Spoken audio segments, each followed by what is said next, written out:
The AE86, or more lovingly referred to as just the 86, is one of the most legendary Japanese cars of all time. It's right there on the podium with such cars as the GTR, Supra, and RX-7, but serves a different purpose. Its shape is unmistakable at a glance, and its engine note can be identified as easily as any Subi or Touge.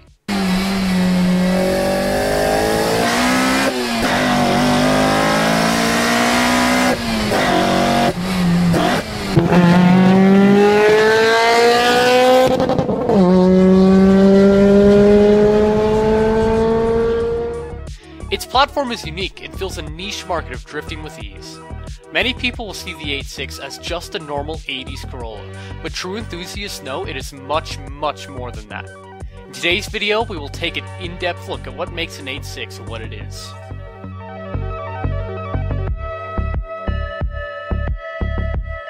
Before we move any further, we're going to discuss the technical aspects of the 86. It began production in 1983 and continued up until 1987. The 86 came with 2 different front ends and 3 different trim levels. The front ends are known as the Levin, which was a fixed headlight version, and the Sprinter Trueno, which had pop-up headlights. The trim levels are the GT, GT Apex, and GTV. Fun fact, Levin in Middle English means lightning, and Trueno in Spanish means thunder. Both versions either came as a hatchback or a coupe. For its power plant, it has a 4AGE engine making 130 horsepower and 110 foot-pounds of torque sent through a 5-speed manual T50 transmission to the rear wheels.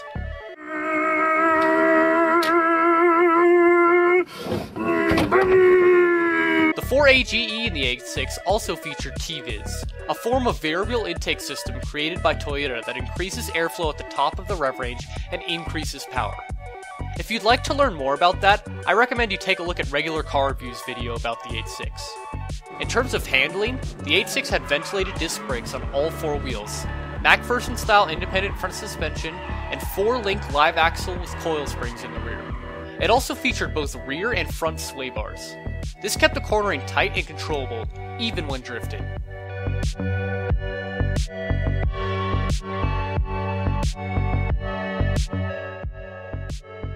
Now, some purists will say that the US never truly got the AE86. They will say that the USDM Corolla isn't really an 86 and will ramble on about VIN numbers and steering position. Now there are a few differences between the two countries' cars. The VIN on the USDM will have the code AE88 along with the AE86 code. Many are convinced that this means the USDM car isn't an 86, but rather it is an 88. Okay, enough with semantics. How do the two cars actually compare? Well, the JDM 86 comes with the 4AGE with a MAP sensor making 118 brake horsepower. The USDM 86 comes with a 4AGEC with a MAF sensor making 112 brake horsepower. So, little differences there, but not enough to change the entire car. Other than that, and the fact that one's right-hand drive and one's left-hand drive, they're basically identical. So if you're in the US and want an 86, then don't bat an eye about getting one from the home soil. The US models you'll want to look for are the SR5 and the GTS.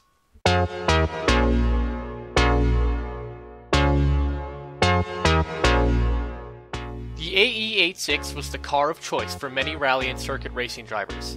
Its layout and design for its low price made it dominate in lower classes, in which it could compete, and even stay competitive when punching up in weight class against tuned race Civics and even later model Corollas.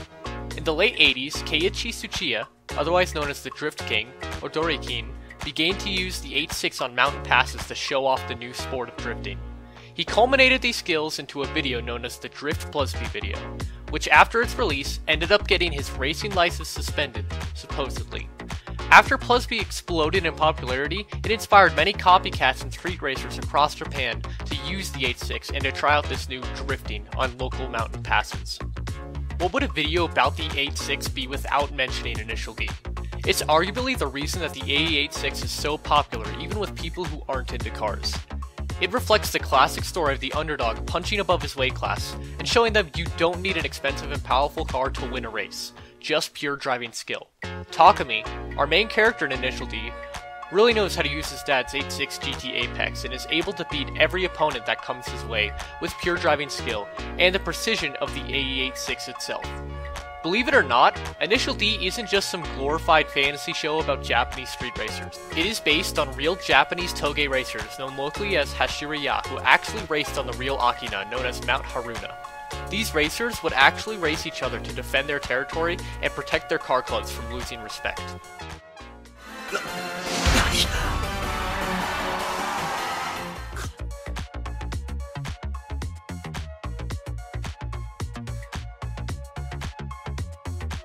The 86 is a legend and will continue to be one.